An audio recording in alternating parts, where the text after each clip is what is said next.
Yes, my peoples, what's happening? What's going on? Ashctizzy here, and welcome back to the Football Chit Chat Show, episode 13. Another season, new people, new banter, new energy. But before I start, I just want to shout out BOA Sups. This is one of my guys' things. It's proper. It's got electrolytes in it. Obviously, BOA before and after. You can use it before you work out or before you do a little football session or tennis, whatever it is, and after. It comes in two flavors. You got raspberry here and you got lemon here. I'll put all of the links and everything in the socials in the bio. Make sure the people them are supporting. But boom, Football Chit Chat Show, episode 13. What's going on, man? How are you lot? Yes. What go on? What's happening? Yeah, introduce yourself from the right down to the left, my Max. What's going on, man? Back again, new season, new man, new faces. We're here, innit? We're back. It's football, man. Been a little while. It has been a little while. But this year we're back. We're back, man. We're back. Errol, man, welcome to the show because this is the first time that you come on a Football Chit Chat show, so it's a pleasure to have you, bro. Nice one for having me, boys. What's happening? Do you know what? It's funny, the energy a little 1-0 win at Old Trafford can do to the man down on the top there. All smiles, all happy, living life. I'm here for it, those 3-point collectors, yeah? Errol, when you've been in a bad relationship for 20 years, bro, all you could do is 10 keep it, bro. I hear it. Nah, I'm all good though, serious. Yeah, so nice one for having us on. Obviously, I'm Elo. I do Liverpool content, and we film for a few channels. So yeah, I'm sure we'll get into it. Come on, broski, and man, like match day shows. You don't duck the fade. Nah, man. Listen, I said we're gonna win. You know what I mean? I'm gonna turn up if we win or lose. You know what I'm saying? But match day shows. You know what I'm saying? You know where to find me. It's gonna be interesting. And also shout out Ash because I said to him he needs to be consistent. Within that same week, he's doing a video in it. So make sure you subscribe to him, smash the likes, and shout out everyone on the panel, man. Get me. Come on, broski, man. Big up, man. When I see the man them doing big things, man, it always motivates me to just get on it, man. Last season I kind of fell off a little bit, but this season, man, no excuses, no days off. Once a week, this show is back. Different guests, different agendas, different banner. So yeah, man, big up the man them for coming on, man. But yeah, boys, man, the Premier League's back, man. The Premier League's back, and you know what I mean. My club collected 3 points this weekend, bro. I know Liverpool over there scumbag the 3 points, but yeah, man. Errol, man, what happened, bro? Because you lot was, I don't want to be too critical, yeah, but you lot looked a bit. Do you know what it is? Yeah, I think from my perspective, it's easy to go into the new season and expect that you just need to hit form from game week, max week 1, first game of the season, just go and hit out the blocks. And I'm actually not that bothered that we didn't. I think we've seen enough signs over the last couple of weeks into the preseason that this Liverpool team are going to have goals. I think, Salah is not necessarily going to drop off a cliff. I think the additions of the likes of Ashctizzy and Gakpo now knowing that he is going to be the left wing starter as well, provided his form and his fitness give him the availability. I think we're going to have confidence going forward. I think the one thing that was glaringly obvious was defensively in the transition. Can Liverpool recover quick enough and protect the ball in those high areas of the pitch where you've overcommitted men? Is that going to be our Achilles heel?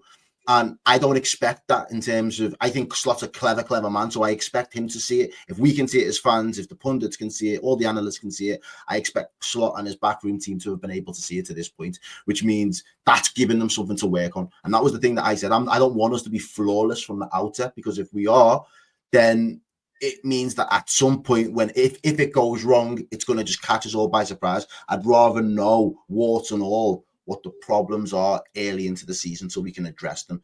I think Liverpool's attacking force is only going to get better as long as it clicks and the system is built towards it and gears us towards goals. What I mean by that is I don't want to revert and go within ourselves to just try and shore up the defence. But at the same time, out the gates, bro, I don't really care about performances too tough. I'm glad we've got stuff to work on, but the 3 points is the prerogative. Let's get that 3 points over the line. Even in these early stages, just apply. I was sitting there doing the watch along and I'm saying, right, with 15 minutes to go, it's 2-2. I'm thinking, I just wanted to be able to apply pressure this weekend. Like, do you know what I mean? Like, I just want to be able to apply, and even that drawing just means that we're not in control of the pressure that gets applied. It means that the next time a game's played, the pressure's on us because we've now got to respond after falling away, or in Chelsea's situation now, they've got to respond to try and keep up with the chasing pack. And it's match game 1, and these are the mentalities that I'm going in with. It's like, this isn't a sprint, it's a marathon, but you've got to make sure that you can maintain pace. So all in all, I'll take it. I've seen enough good things. I've seen some worrying things that hopefully can be addressed with either personnel or time on the training pitch, which we won't get enough of because we're doing midweek weekend in a couple of weeks' time anyway. But hopefully Slot knows what it's going to take. The only other thing that I'll take, obviously, before I pass the mic to everyone, is racism. Bro, I shouldn't have to say this, obviously, because of where we are. But at the same time, it's 2025. Like, that shit's just not acceptable. As a Liverpool fan, the Liverpool fans that I know, it's nothing but respect, and we're an inclusive club. I can't speak on the behalf of one or two or the minority of idiots, but I think each club's got a minority of idiots as well. So there's times when I'm all day for bantering, but I won't take banter, and I don't do the banter thing over the fact that, at the end of the day, the racist remarks, the racist chants that Semenyo received, yeah, that's not acceptable at any level, in any sport, across the world, in this day and age. For me personally, that's just how I stand. So I'm glad that the club took a stance. I'm glad the players took a stance. And big up Semenyo as well, because he had a belter of a night as well when he got on there, do you know what I mean? So big up him for doing his thing. But from a Liverpool's perspective, yeah, we just had to get the 3 points and cut, bro. 100%. And you know what? Big up yourself for even addressing that, because obviously, you know what I mean, we're all from a place where we grew around diversity and all of that kind of stuff, and we don't want to see that kind of nonsense in this game. But obviously, as you've addressed it, even if 95% of people are not like that, you're gonna get a small percentage of idiots that you can't account for the idiots, do you know what I mean? And I'm glad what you can do is respond. Do you get me? And if the way that you respond, and the solidarity, the way that people come together, across all fan bases, do you get me? It was just like, nah, you got to toe the line with that shit. So yeah, it shows. It's only when those moments happen you see that people will stand together for something. It can be a bit of a blanket statement, or they had no racism on the shirt, they'll take a knee. But it just becomes a little bit of a virtue signal. It's only when actually, when it comes to crunch time and shit hits the fan, how do people respond? And for the most part, I'd like to say that Liverpool fans and the wider football and community at the time, I felt in that sense that we responded pretty well to an idiot as opposed to a 100%. Section of fans. 100%. I agree, man. But yeah, man, I think that obviously the Premier League, like, everyone was excited for it to be back. We've seen like pre-season, we've seen, is he gonna do good? Is he not gonna do good? I think everyone was just excited in general for Game Week 1 to happen, regardless of the results, man.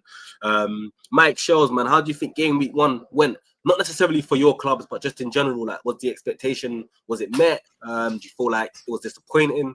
How do you not feel like Game Week 1 went in general? What's my Max there? Can you man hear me? Yeah.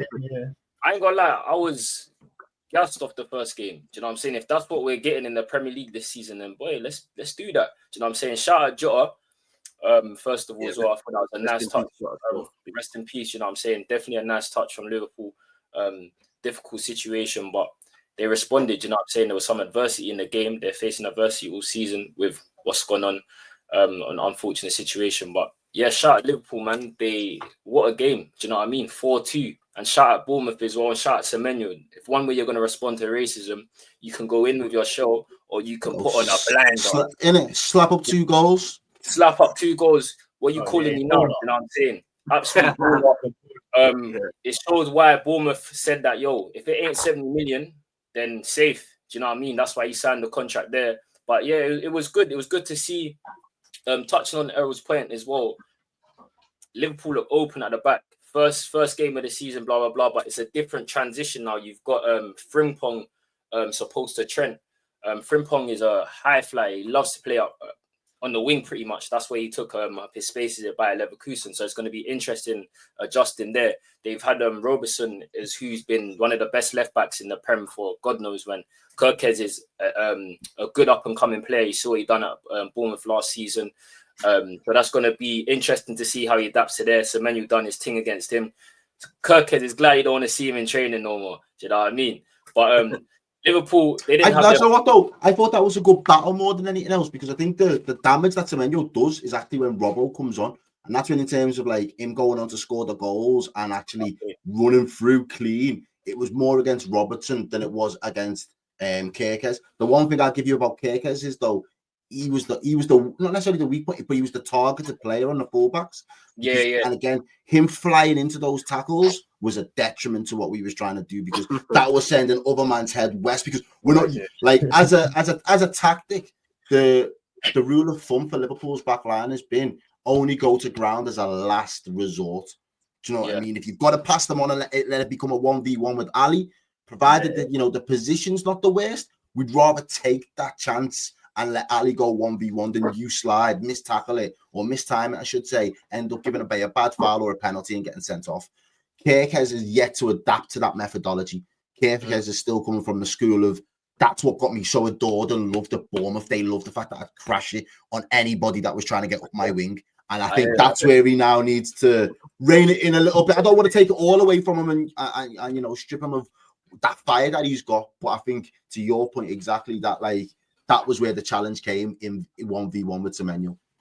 He'll get that though now at Liverpool, win it. Now that he's at a bigger I hope club, so. But better coach, not better coaching staff in the sense, but he's gonna have that. They'll look at it and be like, right, take this out of your game. This is what will take you from here. That's why I wanted Robbo to stick around as well, to kind of put an arm around him and be like, I can teach you the way to be the Liverpool left back. Do you get me? Do it in your own form, but this is the way. 100%. And I think that with Kerkez, you can see he's going to be an amazing left back. But going back to your point, Errol, about obviously all the mistakes, not the mistakes, but the goals came when Robbo come on. Robbo really and truly only came on because Kerkez got a yellow card. Yeah. And I feel like your manager, obviously, he had to make that decision, because the way Kerkez does play, he is a bit, I don't want to say rash, but like you said, where it got at Bournemouth, you're not getting past me. It's either the man or the ball kind of thing. And I feel like you couldn't take that risk with a Semenyo on the pitch. So obviously when Robbo does come on, it is a different left back. But at the same time, your manager's, he had to make that decision.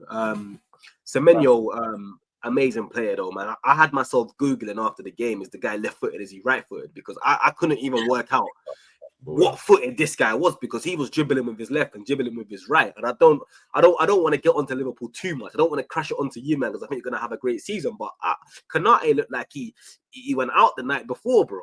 I don't know what Konate was playing at, but even that goal, obviously Van Dijk is a great defender, but I thought that sometimes he has to be a little bit more aggressive. That kind of shimmy allowed Semenyo to kind of run from his own half with his whole right foot into your half and hit it with his left.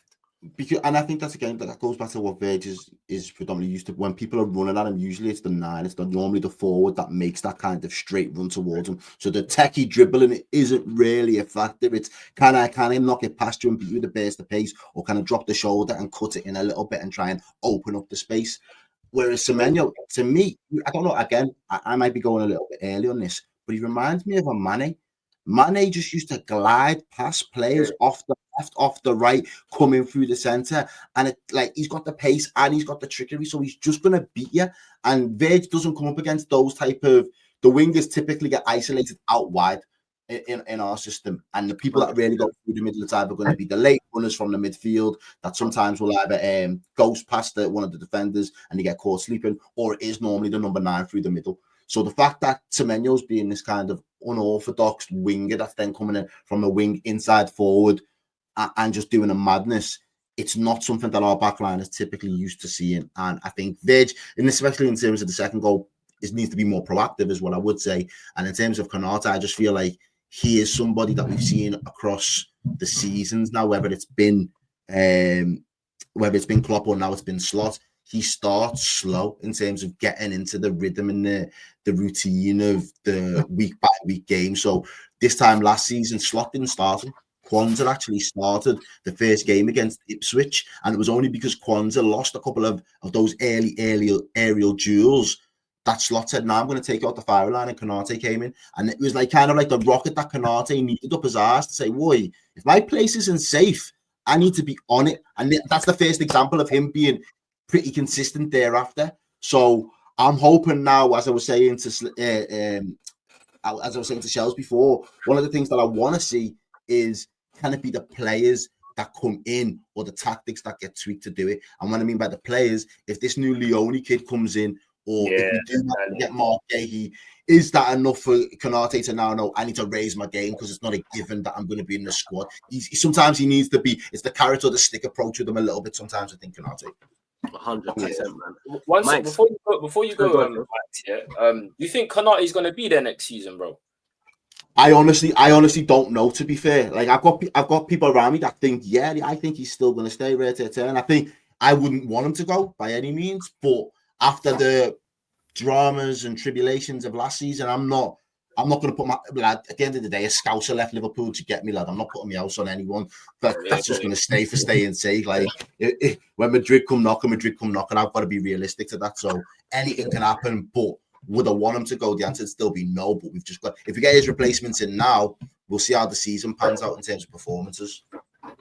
100%. And obviously, that Madrid knock is different, isn't it? And we're hoping that Saliba don't hear that knock come, because that even if they knock it backwards, isn't it? Really and truly. Yeah, Mike. First game week 1. What do you think of Chelsea's performance? Because obviously everybody, and I feel like a lot of people do it. Like, a lot of people do see how great Chelsea can be, and I feel like a lot of people, I don't want to say that they put pressure on Chelsea, but a lot of people say Chelsea have signed this player, that player, and they're a good squad, and Maresca's a good manager. But I always feel like they're quite disappointing, myself. No, I think, with Chelsea, right? Don't get me wrong, but if you look at it, they ain't had a break. Yeah, they've signed 100 man, 110 man, got like 10, 11 aside teams, but they haven't had a break from football. They I know they're professional athletes, blah blah. Yeah, they get paid the dope, but if you want to think of it, them man that weren't in that Club World Cup, you've just played a season, got yourself in the champs, had a good little run, whatever. But now you've then got to go play this World Cup, come back for a week and a half, 2 weeks, and then you're back in the Prem. They look pony. Yeah. Reece James and that looked like he'd just come back from eating 10 burgers on holiday. He looked rash. And that's their captain. Like, he was standing there like, I see him, what did he do? He kicked the ball out, huffing and puffing, bro. That was like me playing that field for 90 minutes. But 10 minutes, I'm huffing and puffing how he was. And I feel like even they've just got too much of a big squad to try and adapt here, there, and everywhere for them to push on and say, yo, this is where we're at. This is our team. Let's go for it. Gittins didn't have a great start. And I've spoken to a Chelsea fan who's amateur, and he's even said, he's like, we don't look like a unit yet. Like, even their centre-backs. Boy, my fantasy team, the people I thought were starting for Chelsea both sat on the bench. They bring on that what's his name? Akmapong or something. I don't know, but that young centre-back. Yeah. And I'm like, ooh, yeah, Chelsea, I promise you, teams are going to play Chelsea, set up for it, and the teams they think are going to field is going to be completely different. Different. It's like playing Yu-Gi-Oh! Man pulling out his deck. He's got every card in the deck. Like, what you doing? You know what I mean? Like, it's hard to have a squad that big. Try to trim it down now. It's not going to happen. So I don't know. I'm not going to lie. Going off the base of last season, you have to give Chelsea credit. One thing I'll say on your point as well, that the Club World Cup, they ain't had a break. If you look at PSG's team, they fielded this weekend compared to Chelsea's team. PSG, I don't know. Do you know what I'm saying? They were their second team. So it's like, you don't have that luxury in the Prem. I've been impressed with Chelsea in terms of, even last season, I had them, that last run. I don't know how they scammed it, but they just managed to get wins every single week. Yeah. And they got into the Champions League. So, I get it. The two squad thing is, it's brazy. I'm not gonna lie. I've never seen anything like it in my life. But on the base of what they've done so far, they're in the Champions League, bro. Do you know what I mean? No, I'm not knocking them in the 100%. I can't get onto them so much after one game, but they look very lackluster. And like you said, it's gonna take a while. I'm saying off that one game, game where they just looked tired. That game, they didn't look like they was up to where they was, like Cole Palmer banging off, doing his thing, stuff like that. They just weren't. They're not. He ain't had a goal in open play in the Prem since for a little while. Yeah, do you know what I mean? January, I was just about to mention that. I was going to say, isn't Saka the same way though? Has Saka only had one since he came back from his injury as well? He's another one that. I'm just saying. But I think the point that he's making there, Chelsea, the least surprising team to be a slow starter. Yeah. Based on everything that you've just said there, Mike. You know, not to give them extenuating circumstances, but they went the distance in that World Cup where City didn't. Yeah. City was then able to schedule a little bit of a pre-season, take a little bit of a hiatus in a sense that Chelsea haven't had that luxury. The one thing I will not give Chelsea, though, this season is the grace of no expectations and no pressure. And I'll be the first to say that wherever I go. You've just mentioned the size of the squad. Like, they won't have the same luxury as last year of being able to rest the bulk of their first team players midweek because it's not Conference League settings that they're doing up this season. I expect Chelsea to feel the full level of pressure that Arsenal are receiving, that Liverpool are receiving. Do you know what I mean? That City are receiving, because ultimately, when you spend nearly $2 billion with a B, you can't be telling me your squad's not ready to compete. You've got to go stand on business, go do your job. Otherwise, someone needs to get sacked, or a lot of people need to get sacked. So I expect them to start slow, but I expect them to start showing what they've got in terms of the level of players that they've brought in now. Or are they going to be the ones that take them to that next level? Do you get me? 100%. And that's what I think it is. Like with Chelsea, like, there's no excuses in terms of last season. We kind of gave them the benefit of the doubt of they got a young squad, it's a new manager, they've just got all these players in, they've got to kind of build. But the thing that I've got that I think that Chelsea don't have, is it's hard to build cohesion and chemistry when you've got all of these players. I think that if you look at all of the best clubs in the world, they've kind of got a base, if that makes sense. And I just feel like with Chelsea, their starting 11 could change week in, week out. And I feel like it's great because they've got quality to get them out of these moments. But at the same time, I don't feel like you build a rhythm, and I don't feel like you build cohesion when you're chopping and changing. I feel like a lot of the big clubs, you kind of know who's starting. Yeah, there might be one or two players you kind of chop and change, but you kind of know their best 11. I still don't think Chelsea know who their best 11 is. I feel like, for example, with Chelsea, one week Enzo's great, the next week he's not good enough. One week, Andre Santos needs to start. The next week, Andre Santos isn't ready. They've got this new guy, what's his name? Estevado. He's gonna be a little baller. He's gonna be great. But bro, the Premier League isn't about now, league, bro. You got a land. Certain teams you can be bedded in. Do you get me? And go under the radar for a while, and then you can just bubble up, and the next minute you're the it thing that's just gonna take over the Prem. But you can't come and be dropped in as an unknown entity into a Big Six team with no pressure on you. I just don't think that works that often. No. Exactly. Even like Jamie Gittins, we know he's a great player. We saw him at Dortmund, quite techie. And then you saw him against Crystal Palace, and it's like, obviously he's gonna get it. But them step overs and them shoulder drops, this ain't Bundesliga, bro.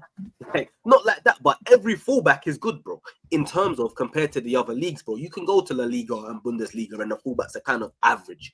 In the Premier League, yeah, we call these players average, but you see players, for example, that play for Southampton, Fulham and that, and they get moves to Juventus and AC Milan, bro. So it's a big level difference within the fullbacks in the Premier League in comparison to around the world. And I just feel like, yes, Chelsea have great individual talent, but I think that they're going to struggle to build cohesion and team chemistry. And I think that might be their downfall. Yeah, they'll be up there, but I think that they're still a long way away from competing for the Premier League. But yeah, that's my take on it, man. But yeah, it's good to have the Premier League back, boys, man. It's good. Some good games, good wins. My team got off to a W, and seeing as we're going to talk about my team getting off to a W, I think it's only right that we go on to Arsenal v Manchester United, man. And that was the big one.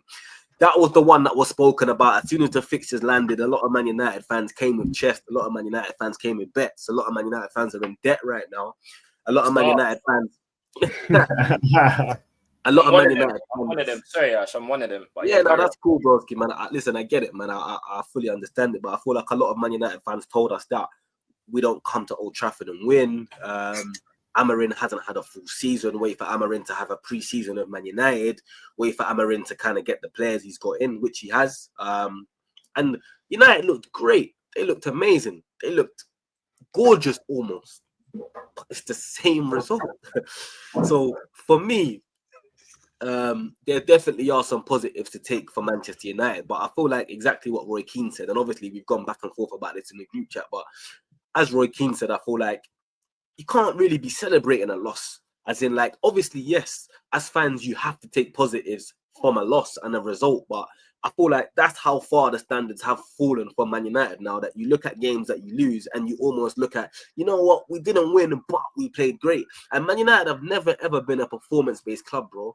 For as long as I've known Man United, you don't care about performances. It's about winning. Alex Ferguson didn't care about playing better than the other team. He cared about the 3 points on the board. Game week 1, Old Trafford, you don't lose that game. Yes, Arsenal played horrible. We stunk out of place. We didn't have enough shots on target. We didn't maintain possession. We didn't string 3 or 4 passes together. We didn't even test your goalkeeper, bro. Our striker didn't have 1 shot. Saka had 1 shot that got blocked at the end. But we still came away with 3 points. So in my head, it's like, it's great for us, but are you really taking the positives away from that game, or are you just kind of convincing yourself that that was an okay, not an okay result, but an okay performance for you? Because like I said, for me, Man United have never been a performance-based club, bro. It's about getting points on the board. So, Shells, I really want to know how you view that game in terms of, because I know you've been a guy that has been quite positive in terms of, yes, I know you are upset about not winning the game, but you've taken the positives away. But is that you just accepting the low standards of Man United, or is that you really being honest with yourself? There's at the end of the day, when people talk about Ferguson and that, we're in a different era, brother. That was flipping 11 years ago. You get what I'm saying? It was time ago, 2013 even, 12 years. Do you know what I'm saying? Right now, Manchester United finished 15th last season. I watch my team play shit football every single week. Every single week, I saw no patterns. I saw no cohesion. I didn't see a team at all. Against Arsenal, I saw a team. Do you get what I'm saying? I saw us threatening. I saw exciting football at times. Yes, we didn't necessarily pepper your goal, but we controlled the game. Do you get what I'm saying? Yes, Manchester United have never been a performance-based team, but we have to be where we're at. We've never finished 15th before either. So how can I go from 15th and then be expecting to challenge and win every single game? It don't make sense. It's only one game. We lost against an Arsenal team that's going for the league. Cool, albeit I had chess. I believe that was going to win. We didn't win. What do you want me to say? I don't understand the uproar. Like, the performance was good. The result was bad. It's one game into the season. Am I gonna whether do you know what it is with a lot of YouTube and content in general? It's like Manchester United have now kept Amorim. They have kept Bruno. So all me complaining about these things, it ain't gonna change anything. They're here now. They're here now. Do you know what I'm saying? They're here for the rest of the season. So I'm gonna give Amorim his saving grace, and Amorim's saving grace is 10 games from me. Do you get what I'm saying? I'm going to give Bruno his saving grace because Bruno is going to leave at the end of the season. I'm not one of them United fans with the agenda of Bruno, even so. I just think it was just right time to cash in. He's 30, he's 100 million on the table. Do you get what I'm saying? But I understand the decision from Ineos to keep him just because, again, the circumstances. We lost to Spurs in a Europa League final. A man are telling me I can't take positives from a good performance against Arsenal. Yes, we lost, but there's stuff to work on. I'm not celebrating the result, but also I'm celebrating the fact that I have Cunha and Mbeumo.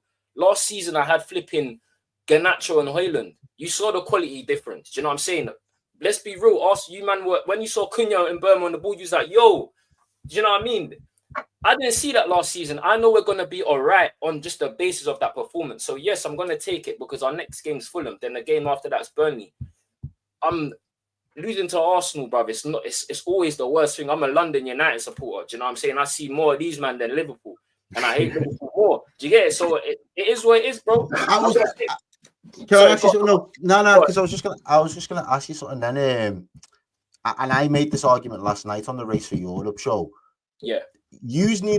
Both teams got what they needed on Sunday. And I say that to say Arsenal needed to kickstart the season with wins. If they're going to be in a title race, and that's the ambition, Liverpool set pace, or whatever Liverpool do on that weekend, or City do on the weekend, we have to do the exact same in terms of the points that get banked.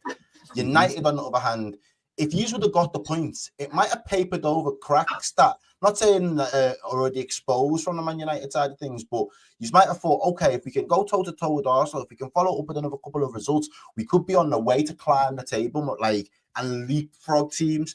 And that might give a sense of, I guess, a false sense of security, or overthinking where you actually are in reality. Whereas performance then gives you something to build on and you think, all right, well, now we lost. All right, we haven't got the points, so we need to make up ground. But we've got 2 teams now. If we deliver the same level of application, we should beat Burnley and we should beat Fulham. And we should then have 6 points. And 6 points from 3 games doesn't actually look that bad. So when you take it in that like little isolated caption things, I genuinely don't think. I think both teams got what they needed to set them up for the season. If Man United are going to go back to being a relevant side again, and I say relevant because they want to be chasing some sort of European spot, and if Arsenal want to then go and be a title contending team, Arsenal couldn't have started the weekend with a draw, because it would have just set the tone of, well, there's only 10 more draws you've got left for the rest of the season now before you're ineligible to win the league. You've already took it. Do you get me? No, but you've already taken one of your lives. You needed to get off with a win. So I don't know. I think the thing I was going to ask yourselves was, what made you think before even going into the game that it was the win that you were going to get, though? What led you to that point? You know what? In my heart, I didn't think we'd win the game. I thought we'd get a draw. Do you know what I'm saying? But all I can look off is the basis. Like you said, yeah. When you deep it, Man United didn't win 2 games on the bounce last season. These Man United legends, when they talk about the football club, it's detrimental, because they was in a time where everything was, you're the best team in the world. Do you get what I'm saying? You're winning Premier Leagues constantly. It's a different time. Social media wasn't around. If they was doing what you know what I'm saying, if social media was around them times, it's completely. So I don't like the former United legends, because even when they've gone into coaching, it showed, brother, they don't know too much about the game. So it's like, no disrespect, you man have done your thing and you've built the foundations for this club, but it's like sometimes you need to be a bit more bit more balanced with your arguments. You got to see where we are at this point. Do you get what I mean? And again, no one is celebrating the result. You just got to see the positives. The brighter picture, there's 37 games, bro. I saw something that with United against Arsenal, we controlled the game. I didn't expect us to have possession, 61% possession. I didn't expect us to be playing at the back the way we did. Do you get what I'm saying? United couldn't do these things last season. So I'm looking at the positives, because there's stuff to work from. Like you said, we got Fulham and Burnley next. I'm not saying we win those games, but bro, you should be saying, if you're gonna come out and say you should be beating Arsenal, you should be let me land. I'm saying again, if we draw against Fulham and I see us peppering the goal, I'm not gonna lose my shit. Do you get what I'm saying? I've got Amrin. I've given Amrin 10 games to do his thing and go from there. I can't just go off one game. Like, it doesn't work like that. Everyone's gonna be the transitions where Cunha and Bournemouth didn't get their shot off, or their shot was weak. 3-4 games in, they're gonna be up to speed. They will be banging them in. Do you get what I'm saying? So there's stuff to look forward from and there's a basis to work from. So that's why I'm going with it. 100%. The one thing I would say though is with United and that performance is it was a great performance, bro, but it was so easy for you lot to be up for it, if that makes sense. So I'm not gonna say that you're not gonna perform like that throughout the season, but I think that when you lot looked at the fixture list and you saw you've got Arsenal at Old Trafford game week 1 after the season you had last year, I think you lot was you was hungry. You could see that performance was you lot was hungry to prove a point. You was hungry to kind of show your fans that it's not the same Man United as last season. And I just think that if you can maintain that energy throughout the season, then you'll be okay. But again, I think it was very easy for you lot to be up for that game rather than a Burnley away. It's easy to kind of go to a Burnley away and get spun in a way of you have to be up for it mentally. And I just think that mentally, it's almost like a cup final. It's easy to be up for a cup final, but it's not easy to be up for Newcastle at St James's Park. Mike's Arsenal fan. I was gonna go off your point. Do you know what it is as well with United? Any team, any of the big 6 from, if you go from early 2000s to when they go to play United at Old Trafford, it's a big game. Regardless of what state United are in, Liverpool go there, United are up for it. Arsenal go there, United are up for it. Chelsea go there, United are up for it. Burnley go there, like you said. Fulham go there. Oh yeah, it's just another game in it at Old Trafford. When the big dogs go there, like I said, no matter what state, United could be fighting for relegation, they're gonna be up for it. It's Old Trafford. It's known. It's in the cement. It's cemented in history. It's Old Trafford. The game in general, we've done what we had to do. Go. Was it a performance I was thrilled about? No, not really. Saka was a bit disappointing. Didn't look up to scratch too much. Noni come on, didn't do too tough. But you know who I think for us that we missed last season? Ben White. Ben White for us, he just does things that I don't know what he just fits. He makes that team gel, and he was a big miss for us last season. Seeing him back was quite good news for us. I don't know if he's back now, bro. He couldn't have done his hamstring. Yeah, I know. But we'll see. Do you prefer him over Timber? I thought it's a 50-50, I think, because they both bring, like, see, Timber for me. Timber's that guy, goes in, he's going to, if I need to put my foot in, I'm going to put my foot in and take you. Ben White is more like, he reminds me of, like, you know, a little cocky kid playing football. Like, he's got that, if I need to annoy someone in my game, I'll annoy him. Yeah. And I'll try to rattle him. Whereas Timber's there just to strictly play football, whereas Ben White, he's got little trickeries in him that come out. So it's a whole different person putting in that. For us as well, it brings a bit of depth now, knowing that, all right, one of them gets injured, I could slap one of them in there. Do you know what I mean? We never had that before. Bro, the big depth as well, yeah, sorry, is when you say, like, do you prefer or do you think White is better than Timber? I don't necessarily think it's about who's better. I think it's game dependent. I think that they're both great right backs. I think that Timber gives you probably more of a, I don't want to say a consistent performance, but I think Ben White makes the back four better. So it's weird because I feel like Timber is probably the better player, but I think that when Ben White plays, our back line just looks a bit more solid. But Timber is a bit more.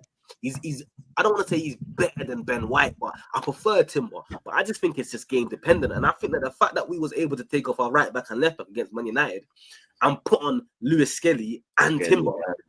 That is a good thing to have. I think that's before a couple seasons ago, we were struggling with the fullbacks. We were struggling with the defense in general. So I feel like you could have even started a Calafiori. Sorry, you could have even started of Miles Lewis Skelly and a Timber in that game. But the fact that we started Ben White and Calafiori, it shows that we've got amazing depth. So I don't. It's very hard, Errol, for me to say like who's better. I just think it just depends who you're playing, and I think that it depends how the game's going. For example, Lewis Skelly, a great up-and-coming left back, but I think he's not mature enough to play that game from start to end. Week out, yeah. No, because in that type of game, you know what would have happened. The same kind of thing with Kirk is he would have got himself a yellow card within the first 20 minutes, and now he's going to get cooked for the rest of the game. So I think it's great to be able to have Calafiori to play, and then when you need to take Calafiori off, bring on Skelly. The same with Timber. Remember, Timber came back from an ACL and we rushed him back week in, week out. He can see he's not 100% fit. So the fact that we can kind of go between a Ben White and a Timber, I just think that it's amazing for us to be able to be in that position to have four fullbacks that could potentially start for us. And no Arsenal fan is going to be mad whether Calafiori or Skelly starts or whether Ben White or Timber starts. And you got that new kid as well from Valencia. He can pretty much play anywhere. Yeah, who's a right centre back, and then we got Kirio, who's a left centre back. So I just personally think that at the back, you've got a solid defense. There's no mistake about that. But the one thing I was just going to spin it on you for, because I had a lot of talk from Arsenal fans in the summer. We're 1 piece away, 1 piece. So you've got 1 piece now up top. What are we saying? Like, in terms of his debut, I don't want to be too hyperbolic with it either. Let me just. I know where you're going with it. So, what do you think of Florian Wirtz's debut? What do I think of Florian Wirtz's debut? Little Uzi Wirtz. It flattered to deceive. I want to mimic your answer, and I just think that's fine, and that's absolutely fine. But I'm just asking because I never said that we needed Florian Wirtz for our system to work. I haven't come out with those bold statements. Bold statements have come out like that from Arsenal fans. So I expect then that when you get it, you can analyze it in the form of, okay, this player now is meant to be the linchpin to our attack. And at the 100%. Moment, it still feels a little bit disjointed. Whereas we don't necessarily need Wirtz. Wirtz is, for me as a Liverpool fan, I'll be one of the first to say, he feels like a luxury signing. At no point in my life have we ever went out and got a player in the mold of Florian Wirtz. Pound for pound to be the top in that top bracket. We've went out and got a Coutinho for 8 million and then sold him for 142 million because he became that Florian Wirtz profile of player, but to go out and try and identify and say, we're going to get that form that's got you to this point, we're going to buy it now and try and extend it for the next 5 years. Liverpool haven't really done that in that position before. So Florian Wirtz is going to be an interesting one. I still expect good things from him, but I don't know how soon I expect to start seeing some next out of this world techie type of stuff. Because I was expecting to do it. I was like, he had the ball in one position where he could do a little drop of the turn and beat a couple of men. It was like all lined up in front of him to just dribble past a few players, and he was hesitant. And I was like, I'm sure from the clips I've seen, that was pretty much 90% of what I was watching. So where is it? But I'll give the flowers to Ashctizzy though. Did you get me?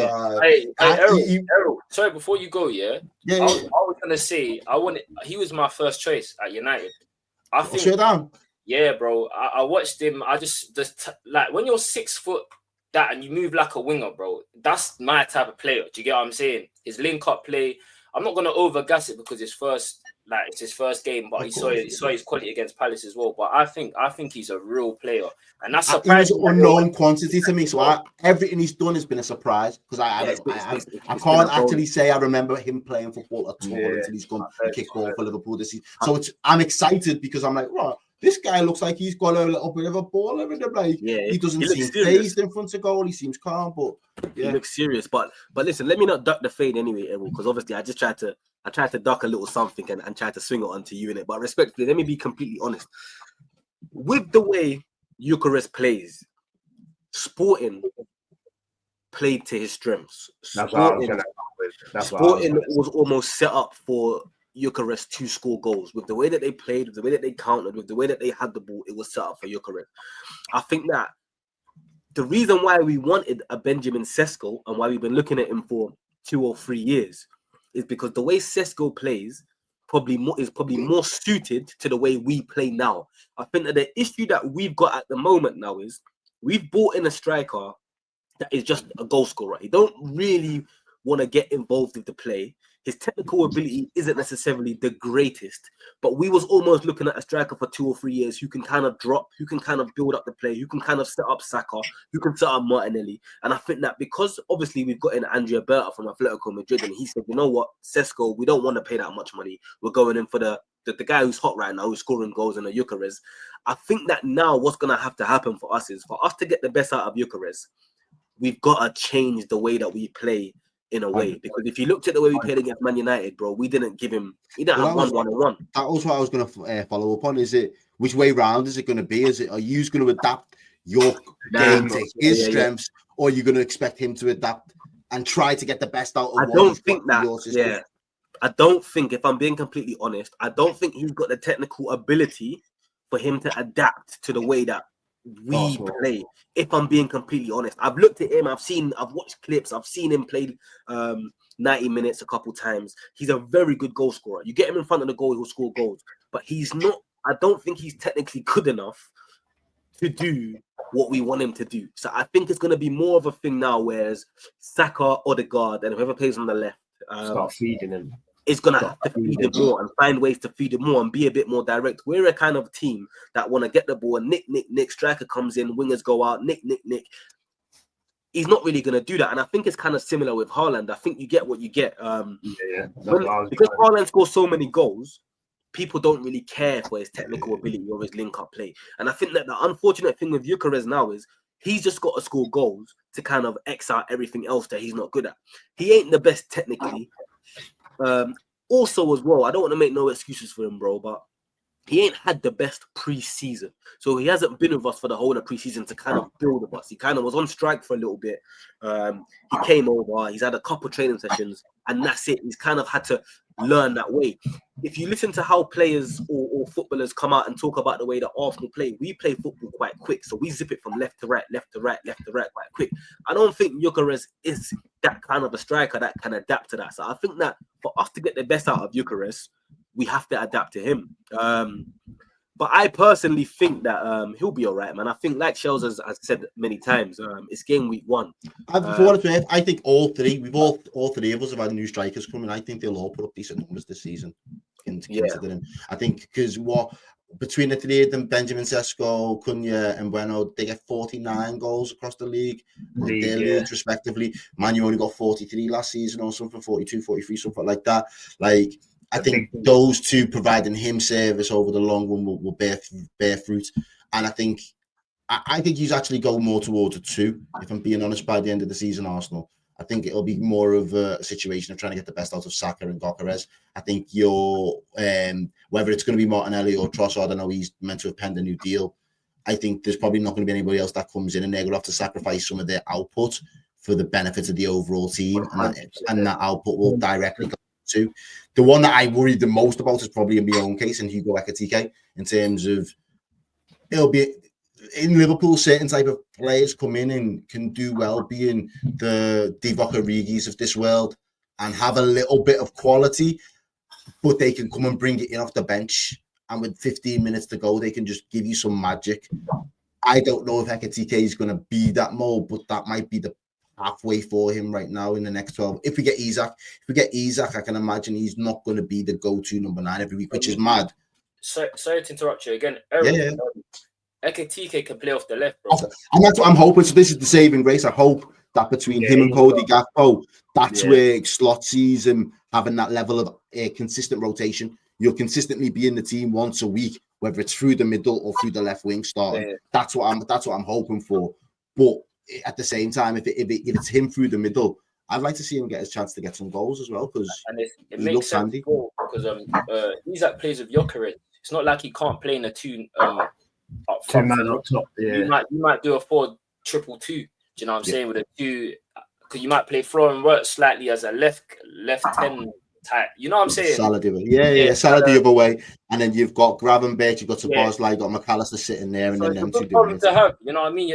Bro, you're never gonna say no to an Isak. You get what I'm saying? Like, that's just glutton. It's glutton. Any of us are saying no. 100%, bro. 100%. Yeah, no, 100%, man. But yeah, I definitely think that all strikers are gonna.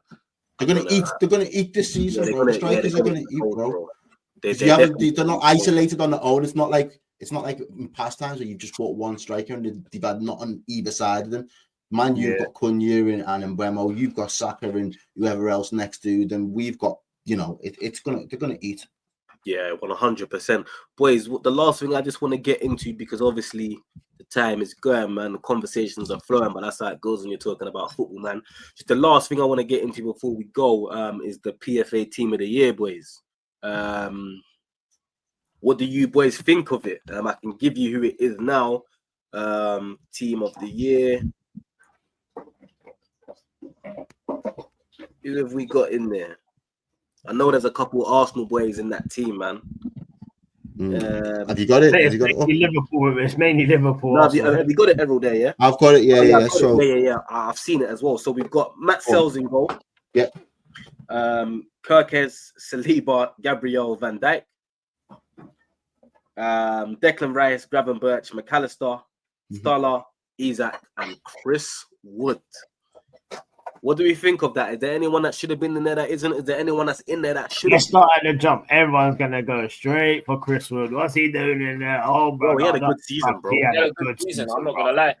Did you see him on Did you see him on Saturday? I ain't gonna lie. He's a sleeper.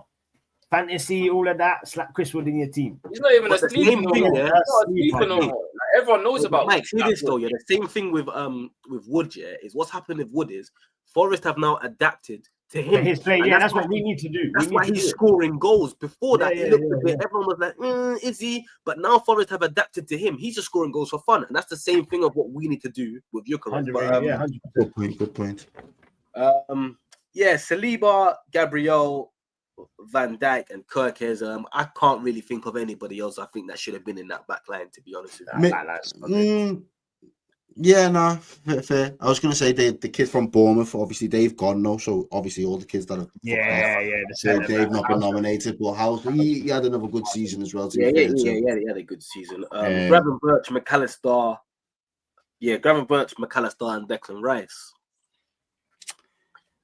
I don't know about Rice, man. I swear down, and it's not because I think Rice is quality. I think he's top. I just don't think he had the best season last season. I really don't. I think there was better midfielders, but that's just my opinion. Listen, I hear what you say. No, I fully hear why you say that, but I think Rice is one of them guys. He doesn't necessarily look aesthetically pleasing, but I think that there's a big reason for why we was challenging for the title last season. And yes, Rice's input is great in terms of his up and down, but he does protect that back four a lot. Not only that, he chips in his goal. I just think that Rice doesn't necessarily look good aesthetically, but I think that Rice is such an amazing player that it goes over people's heads sometimes because he does the basics right.